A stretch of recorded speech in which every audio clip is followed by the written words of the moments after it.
My name is Mike Sanford. I am presently the head football coach at UNLV, and I'm going to talk to you today about spread offense. And I'm going to talk to you specifically about the spread offense that we are running presently at UNLV, the University of Nevada, Las Vegas. I've been in coaching for 31 years, and I've been recently involved with this whole craze that's been going on with the spread offense, and it's something that I'm very excited about. I'm very excited about talking to you about. The first segment I'm going to talk to you about today is about philosophy of the spread offense. I'm also going to tie into that some keys to offensive efficiency. I'm going to tie into that our series, our personnel groupings, gap identification, hole numbering, and then also our different styles of play. The one thing I wanted to do, but prior to doing that, I wanted to give you just a little bit of history before I go into the philosophy. My background, I'm not going to go into my whole coaching background. You can refer to the bio in regards to that. But I played at the University of Southern California. I coached at the University of Southern California, among other places. It was interesting. After I was at USC, I was coaching at Notre Dame. I was a quarterback coach at Notre Dame under Bob Davie, and the receiver coach at that time was Urban Meyer, who's presently at this time the head football coach at University of Florida. He and I had an opportunity. Me being a quarterback coach, him being the receiver coach, we had a lot of opportunities to talk about, what we like to do. And what we saw was kind of the trend of what was going on in college football. And we would spend a lot of time talking about all this. And we talked a lot about spread offense. At that time, we were running more of a confined, everybody inside a box type of an offense. But we did have, the next year coming up, we had a quarterback who was a very athletic quarterback that we felt like we want to utilize his abilities as a runner. And in a spread offense type situation. At that time, there wasn't a whole lot of people doing spread offense in college football. That was 1997. But it was kind of the beginning of the whole thing. At the time, I think Kansas State had a quarterback by the name of Michael Bishop, and they were running a shotgun counter play and reading the backside and having the quarterback pull it and run. And we studied that. And we actually put in some shotgun runs, not a true spread, but we put in some shotgun runs for our quarterback at the time, who was a very athletic quarterback by the name of Jarius Jackson. And so, that was kind of, for me, the beginning. I know there were some other people that were involved in doing quite a few things with a spread type of offense at that time, but this was kind of my beginning and my exposure to the spread offense. One of the things that happened is after Notre Dame, I had an opportunity to go coach at the San Diego Chargers. I was a receiver coach for the San Diego Chargers. When you're in the NFL, you get a chance. They have a film library of all the college offenses and college football film. And so what I was doing, in addition to doing my job as a coach of the Chargers, in addition to my film evaluation of guys for the draft, I'd go and get tape. We had a whole library. I'd get tape and watch people in college football, kind of the new trends that were going on. I watched Clemson at the time, which they were doing a lot of stuff with spread offense, with Woody Dantzler as a quarterback. And so anyway, it was very interesting to watch that, and then I kind of followed that at the same time. About the same time, Urban Meyer was hired at Bowling Green as the head coach. He started running the spread offense. We talked, and then a little time later, Urban and I got together. Urban hired me as the offensive coordinator at Utah when he took the job at Utah. And in 2 years there, we ran the shotgun spread offense. We were very successful.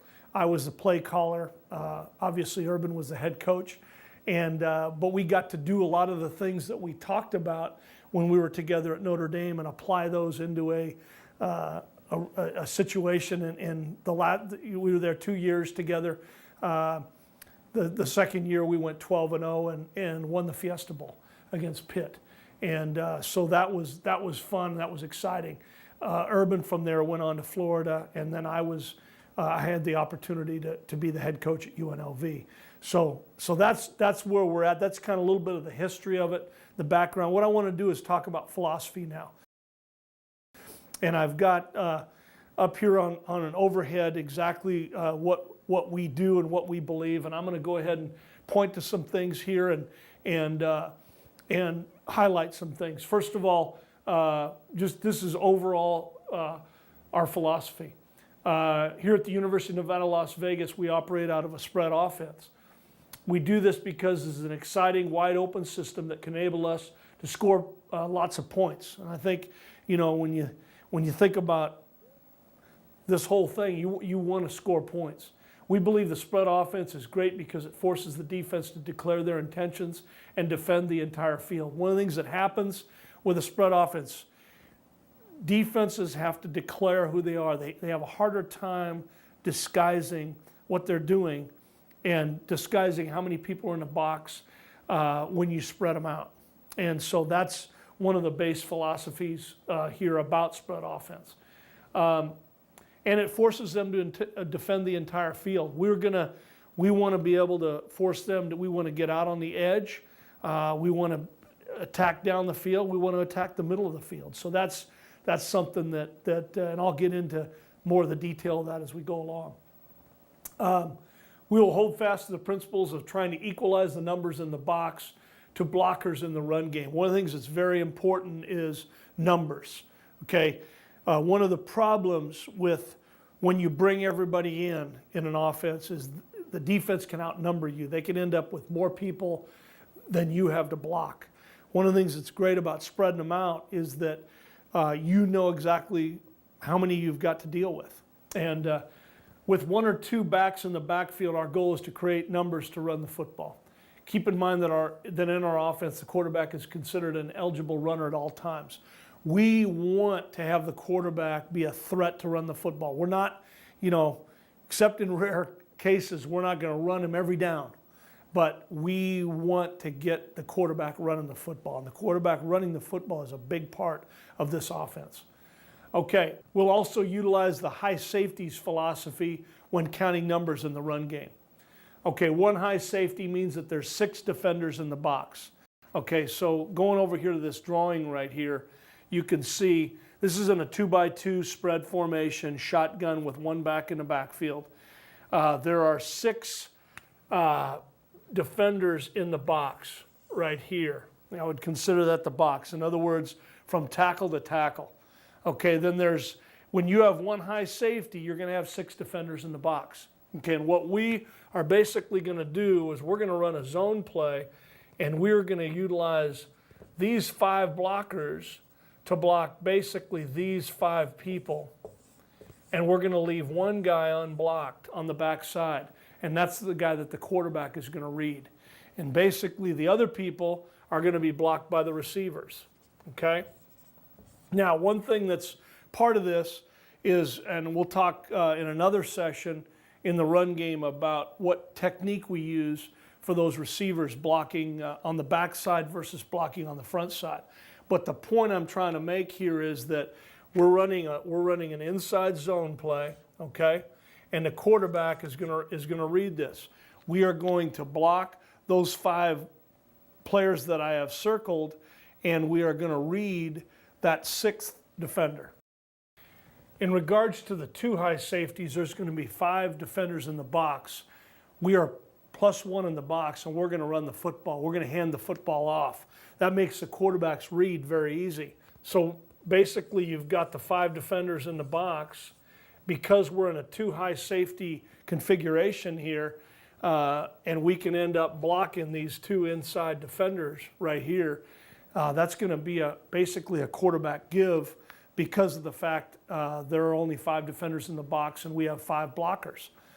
Okay, going to the next situation, if you start adding people into the box, for example, if these 2 X's that I have on the outside here, if they come up on the line and they become part of the box and these ends snug down, okay?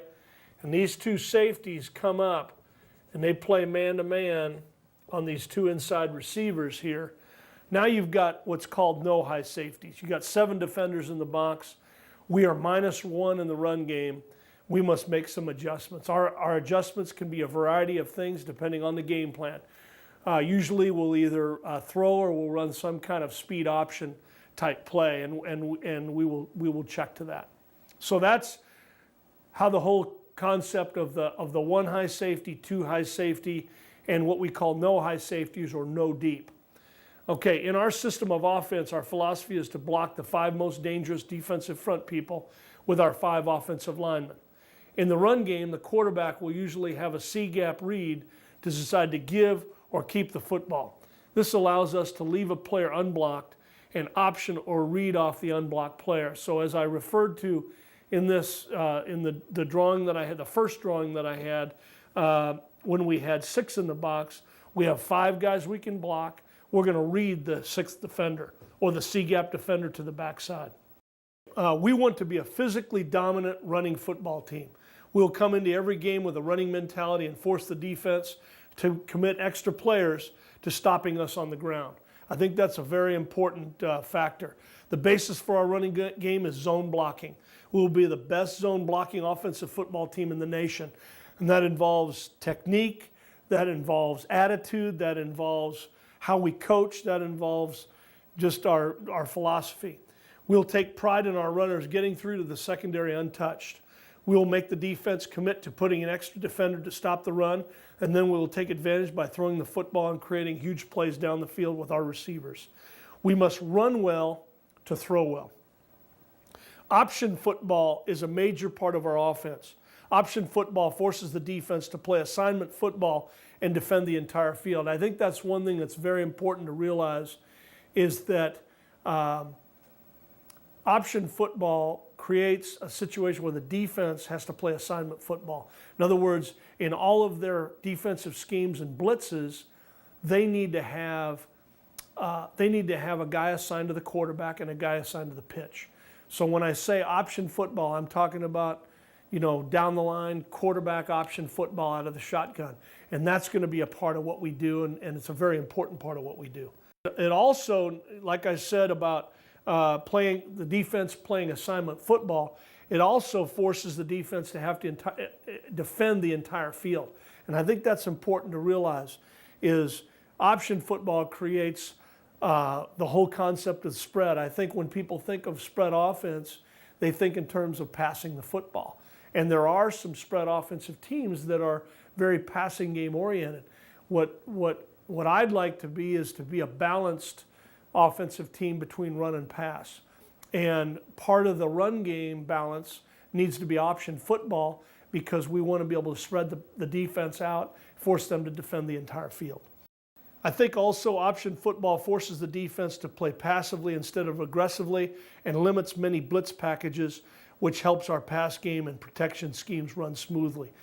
I think one of the things that ends up happening with option football is people that blitz a lot, they have a problem.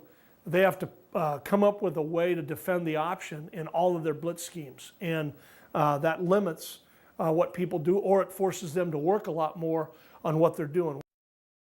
We've talked to this point about the run game, philosophy, option football. Next thing I want to talk about is pass game. And I'm gonna go ahead and go right off of our philosophy. Our passing game is built on protection first and getting the ball out of the quarterback's hands quickly. I think that's very important. Our formations will help dictate the defense and force them to declare if and where they are blitzing. That's going back to the whole concept of when you spread people out, it forces them to declare whether they are blitzing or what they're doing or whether they're trying to defend. And if they're trying to play that in-between thing, hopefully you can get some keys as to what they're doing. When I talked earlier about getting the ball out of the quarterback's hands quickly, we're mostly based on a 3-step drop and 5-step drop timing. When we're in the shotgun, the 3-step drop is basically 1 step, catch the snap, 1 step. And the 5-step drop timing passes, it's catch the ball and take 3 steps from there, but that's 5-step timing. We are not a 7-step drop timing football team. The only time that we would have plays that take longer than 5-step timing is play action pass. We will have a great knowledge of coverages and how to beat them. We'll be the best team in the nation at beating blitz and turning it into big plays. I think one of the things that's, when you're looking at blitzing a spread offense, it's a high risk, high reward type thing. You're expecting to get reward, and what we expect is to capitalize on blitzing situations and get big plays. Everyone plays a role in our pass game. We must first be great pass protectors. Our backs must be able to block linebackers and sometimes defensive linemen. Our wide receivers must understand hots, cues, and side adjustments and run great routes. Okay, we have 2 different concepts, and I'm going to explain those later. Hots are basically a guy adjusting his route based on a blitz. A cue is a guy that is already running a route and he just looks for the ball quicker. And then the other thing we talked about is a side adjustment, where we actually adjust to the blitz on the run. Okay, our linemen must dominate the line of scrimmage in every phase of the game and be great communicators. Our quarterback must be the leader on the field and have an intricate knowledge of everything that goes on. Our pass game will also be built on the high safety philosophy. We talked about 1 high safety, 2 high safeties, and no deep or no high safeties. Our passing game is tied in with that. We will have several plays with options and decisions based on the number of safeties deep on any given play. The quarterback and all receivers must always be on the same page with regards to this. Okay, this is a great system of offense that has been proven successful. We expect all players in this system to believe in and adhere to it. Selfish players have no place in this offense. This is an offense that will spread the ball around and put our best players in a position to make plays, and I think that's important. It's an offense where you're going to create a lot of one-on-ones in the open field, and that's what you want to put your players against the defensive players one-on-one, and that's a great situation. We expect to score early and often. We need to have the mentality that when we all do our job correctly, we will not be stopped. Okay, that's overall, that's our philosophy. What I'd like to do at this point is I'd like to go into our keys to offensive efficiency. I think these are the keys that we believe are the most important things to be efficient on offense. First thing is to block the core defensive players. We should be able to get our runners through the first level of the defense without them getting hit. I think that's very important, is we got to block the people at the line of scrimmage and get our runners to the second level. Protect the quarterback. That's huge.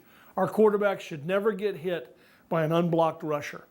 We will protect from inside out with the only possibility of a hot coming from the call side C gaps. In other words, we have 5 protectors in the offensive line when we're in an empty situation.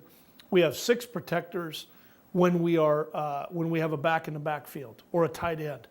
And we want to make sure that we protect the gaps that we protect, either the 5 gaps we protect. The only way we can get hit is by a guy coming from that 6th gap or that 6th area. Okay, we will be the best pass protection team in the country. 100% ball security. Turnovers get you beat. It is that simple. To be a great team, we must protect the football at all times. We need to be great in short yardage. I think one of the things that's a kind of a misnomer about spread offense teams is sometimes they're not good in short yardage. And that's something we definitely have to be good in short yardage and goal line. We must be able to convert all short yardage situations in order to keep drives going. No sacks. This is on all of us. I think that's important. Linemen, backs, protect the QB. Wide receivers recognize hots. Quarterbacks get the ball out of your hand or make something happen with your feet. We don't want any negative plays in this offense. No drive-ending penalties. Don't ever do something stupid that can lead to a penalty and ultimately kill drives. And I think the other thing is take ownership of this system.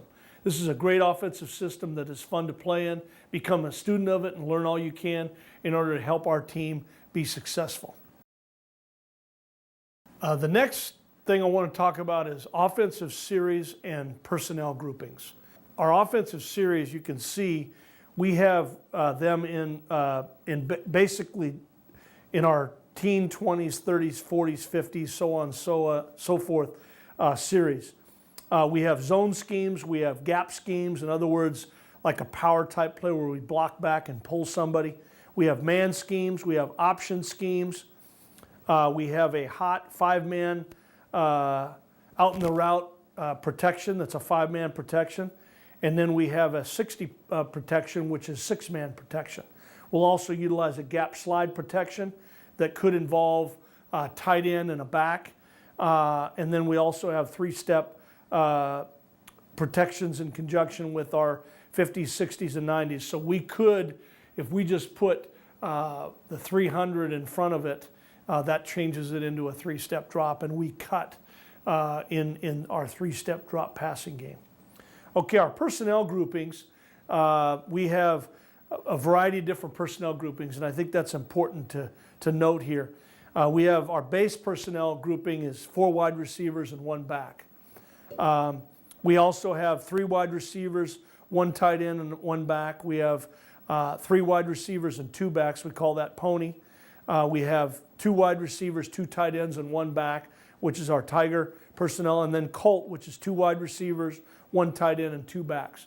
And we'll utilize all of our formations with those people. In other words, we could be an empty in all those different personnel groups, and we could also, obviously when we don't have a tight end, we're probably not going to be in tight end formations, but we could have a wide receiver lined up as a tight end. So that's our personnel groupings.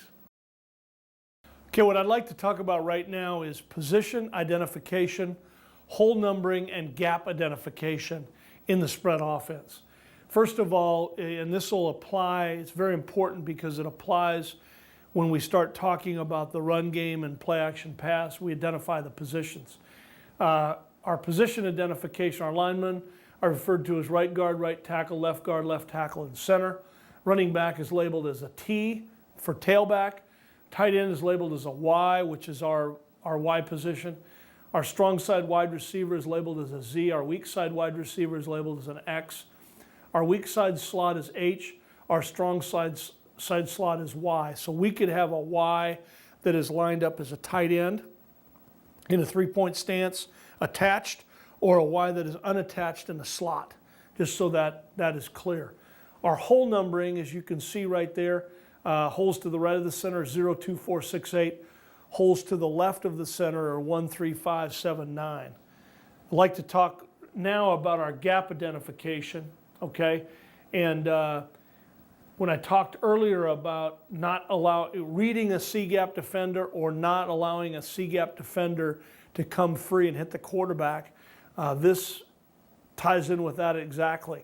The gap between the center and guard is the A gap. Between the guard and tackle is a B gap. Between the tackle and the tight end, if we have a tight end, is a C gap. If there is no tight end, it would just be the gap outside the tackle between the tackle and the inside slot. If we did have a tight end, then the gap outside the tight end is the D gap. If we had a wing, we could possibly have an E gap. That very rarely happens, but those are our gap identifications. Okay, now what I'd like to do is talk about style of play.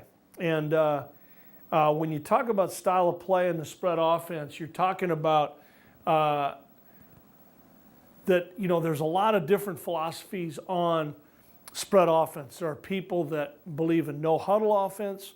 There's some that don't believe in no huddle offense.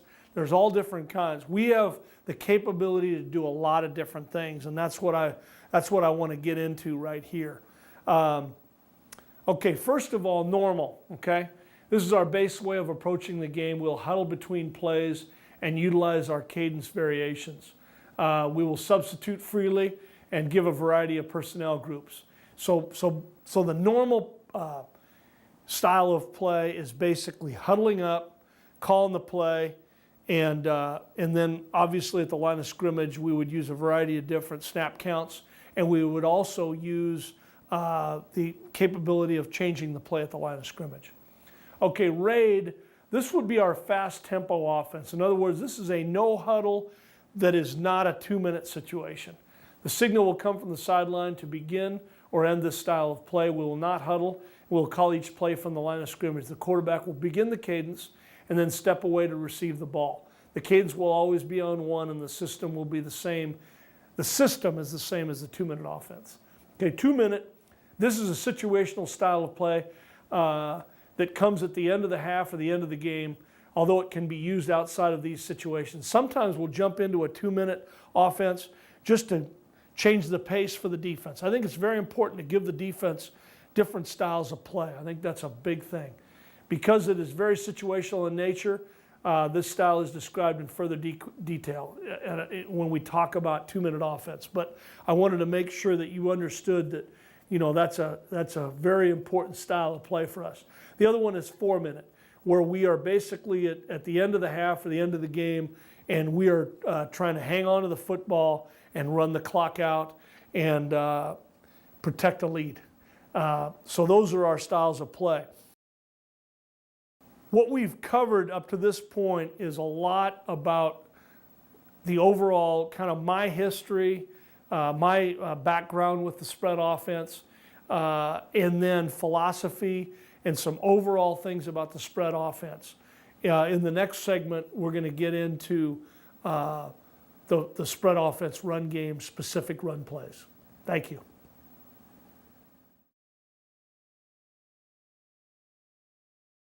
Hello, my name is Mike Sanford. I'm the head football coach at UNLV, and I'm going to talk to you now about the empty spread passing game, and specifically some drop back passes out of empty in the spread shotgun passing game.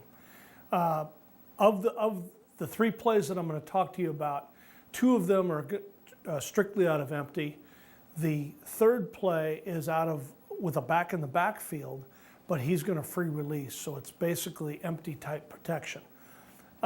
These 3 plays, I think it's very important to realize these 3 plays are high percentage passes. All 3 of them are 5-step drop timing. From the shotgun, that means that the quarterback is going to be taking 3 steps after he receives the shotgun snap. The first play I'm going to talk to you about is an option route play. And the option route play, you know, I know in our offense, I've talked earlier about, in other video, about our option run game, okay, where it's actually like the true option run game. When we talk about option routes in the passing game, we're basically giving the receiver the option of what to do. And that is based on parameters. And I'm going to go through those right now. What I'd like to do is have you take a look here at the drawing.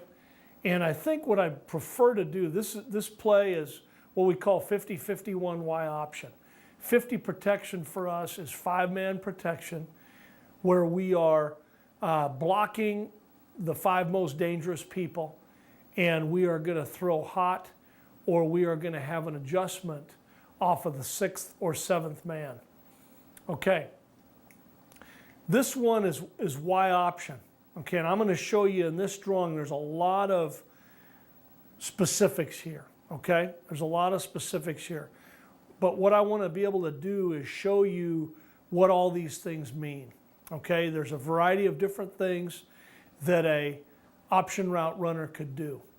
Okay, when we are in an empty formation, as you can see in this drawing, most of the time we're going to have 3 receivers to one side, 2 to the other. We do have the capability of having 4 to one side and 1 to the other, but most of the time we're going to have 3 receivers, most of the time to the field. Sometimes we'll put 3 into the boundary, but most of the time we'll have 3 to the field, 2 into the boundary. Now, when we say Y option, that means that the Y in this case is the primary option route runner. In other words, he is the primary receiver. Okay, when we have a Y option, there is another player on the opposite side that is the closest receiver to the ball. When we call a Y option to this receiver, then the next receiver to the opposite side is running what we call a secondary option. There's a primary option, which is what the Y would be here, and that is the secondary option. If we were to call H option here, then H would have the primary option and Y would have the secondary option. Okay, now, all of the different parameters. First of all, primary option. It is an 8-yard primary option route. We're going to lose 2 in our stem versus 2 high. So if we have any kind of a 2 high coverage, either cover 2 or cover 4, quarters or halves. Okay, in both of those cases, we're going to lose 2 on our stem. Okay, if we have a 1 high, we're going to take a vertical stem. So what you see here, this drawing of losing 2, that's against a 2 high look. Because what we want to do is we want to match up on that defender. Okay, emphasis is on winning inside. Okay, in other words, what we want to be able to do, if we can win inside, we're going to do everything we can to win inside at 8 yards. So we're going to try to beat them inside. If we can't win inside, then we'll start to beat them inside and then break out. As you can see, if this would be a 1 high look of the receiver going up, either turning in or turning out based on where the defender is. We're going to try to win in. If we can't win in, we're going to work out. If he tries to wall us off, we're going to start and then work back out. What you see of this slant route here, that would be the hot situation. Sight, a 3-step lookie versus pressure. So in other words, if we're getting pressure from this side, we're going to run a 3-step lookie or a 3-step quick slant. Okay, the rules for the other receivers to a primary option route side, you are running what's called a protection release, whether you're the first receiver outside the option route or the second receiver outside the option route. You are running a protection release, which means you're outside releasing and running a streak.